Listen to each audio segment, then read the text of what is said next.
ఇక ఢిల్లీకి రేవంత్ ఈసారి మంత్రివర్గ విస్తరణ పక్క. మంత్రివర్గంలో మరో 6గురికి చోటు. ఇప్పటికే కేబినెట్లో 11 మందికి ప్రాతినిధ్యం దక్కని 11 మంది ప్రాతినిధ్యం దక్కని జిల్లాలకు ప్రయారిటీ ఇస్తారట. సామాజిక వర్గాల వారిగాను సమీకరణలు ఉంటాయని చెప్పేసి అంటున్నారు. ఇక మాలలతో పాటు మైనార్టీలకు ఒక ఛాన్సు, బీసీలకు మరో చోటు దక్కేనా, ఇక మరో 2 పదవులు ఖాళీగా ఉండే అవకాశం, కొంతమంది మంత్రులకు మారనున్న శాఖ. ఇలా మాలలు అంటే ఇంకా వివేకే గుర్తుకొస్తాడు నాకైతే.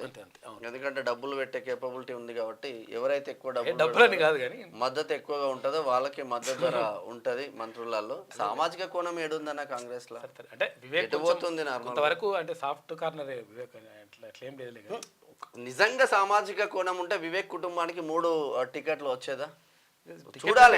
చూసుకుంటే మరి సామాజిక వర్గానికి అద్దంకి దయాకర్ అంత కష్టపడ్డ కాంగ్రెస్ అన్యాయం జరిగింది కదా. ఇప్పటి వరకు ఆయనకి ఏం కేటాయించలేదు. ముఖ్యమంత్రి గారు అదే పెద్ద టికెట్ అద్దంకి దయాకర్ అన్న మంచి, అంటే దాని తెలంగాణ ఉద్యమకారుడు, తర్వాత సామాజికవేత్త, తర్వాత సమాజంలో జరుగుతున్న 10 సంవత్సరాలు పార్టీని అవగాహన ఉన్నటువంటి వ్యక్తి.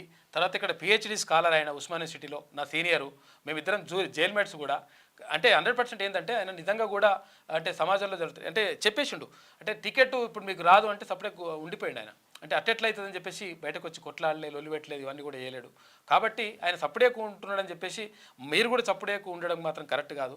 ఎందుకంటే 100% ఆయనకు అంటే ఆల్రెడీ ఎమ్మెల్యే అయిపోతుండేనేమో, తర్వాత ఇంకేం జరుగుతుండో ఏం జరుగుతుండో పక్క పెట్టేస్తే 100% ఆయనకు ఒక సముచితమైనటువంటి గౌరవాన్ని, సముచితమైనటువంటి స్థానాన్ని కల్పించాల్సినటువంటి బాధ్యత ముఖ్యమంత్రి గారి పైన, తర్వాత ప్రభుత్వం పైన 100% ఉన్నది. త్యాగాలు చేసిన వాళ్ళకు 100% మంచి అవకాశాలు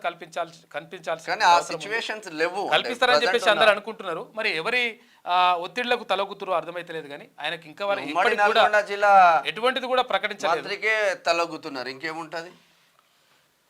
తెలంగాణ ముఖ్యమంత్రి రేవంత్ రెడ్డి మరోసారి ఢిల్లీ బాట పట్టారు. ఈ నేపథ్యంలో తెలంగాణ మంత్రివర్గ విస్తరణ అంశం మరోసారి తెరపైకి వచ్చింది. నిజానికి సీఎం రేవంత్ రెడ్డి ఢిల్లీ వెళ్ళిన ప్రతిసారి తెలంగాణ మంత్రివర్గ విస్తరణ అంశమే ప్రధాన అంశంగా మారుతోంది. కానీ అయితే ఇప్పుడు జరుగుతలేదు. మరి ఇప్పుడు జరుగుతుందేమో చూడాలి. మహారాష్ట్ర అయిపోయింది, జార్ఖండ్ అయిపోయింది, ఇప్పుడన్నా చేస్తారా చేయరా చూడాలి. మరి ఎవరికి ఇస్తారో చూడాలి. క్యూ న్యూస్ ఛానల్లో పనిచేయటకు అనుభవం గల సీనియర్ వీడియో ఎడిటర్స్ కావాలను సంప్రదించవలసిన నెంబర్ 8688926084. qnews@gmail.com ను సంప్రదించండి. లైక్ చేయండి.